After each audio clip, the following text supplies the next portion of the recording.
Alrighty. Well, here you have the tie that I wore just now, hosting an episode about British and French colonial troops.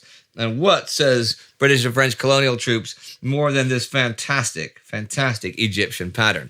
Now, Britain, since 1882, has had a permanent force in Egypt that protecting the Suez Canal and stuff, you know. France, of course, had their own adventures in Egypt.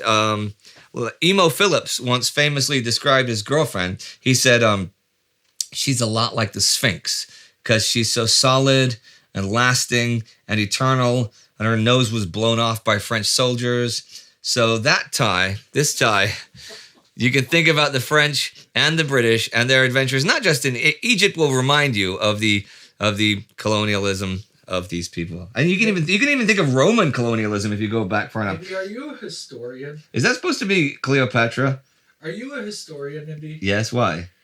Why are you spreading myths on your channel? I'm just talking about what Emo Phillips said. I thought it was funny.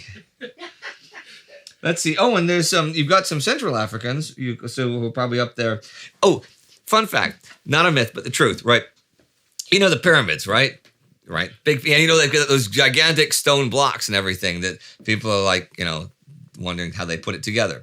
Well, no, it wasn't aliens. The workers were slaves from further in Africa. And I can tell you why Egypt stopped building pyramids. Because since as they expanded and stuff, they went into different parts of Central Africa. And now eventually they ran into some of the tribes that you've heard about, like the Watusi and the Pygmies and things like that, which everybody knows from life. And they would bring them and they would be on the slave groups. And one thing is, in their slavery, they were fairly egalitarian. Like they would have mixed work units. They wouldn't put just all the Watusis together or just all the Pygmies here.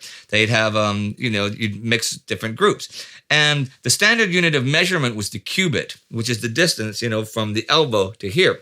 Thing is, Watusis have really, really long cubits because they're like the tallest people on earth. And Pygmies have really small cubits because they're much shorter. And they would be on the same work groups and they would have to carve these big stone blocks to build the pyramids with. And they wouldn't be square anymore because they had all these different sized cubits, right? Because it would be measured differently. And so then the pyramids didn't work and they would fall down. And so Egypt said, screw it. And they declined. Wow. And that's your course in Egyptian history right there. I wish I could have done that without smiling, actually. But this is the tie to remember that. That's your racist version. What? They were slaves. They used slaves. Who made this tie? Hey, honey. Who made this tie? What? Are you saying that Watusis don't in general have larger cubits than Pygmies?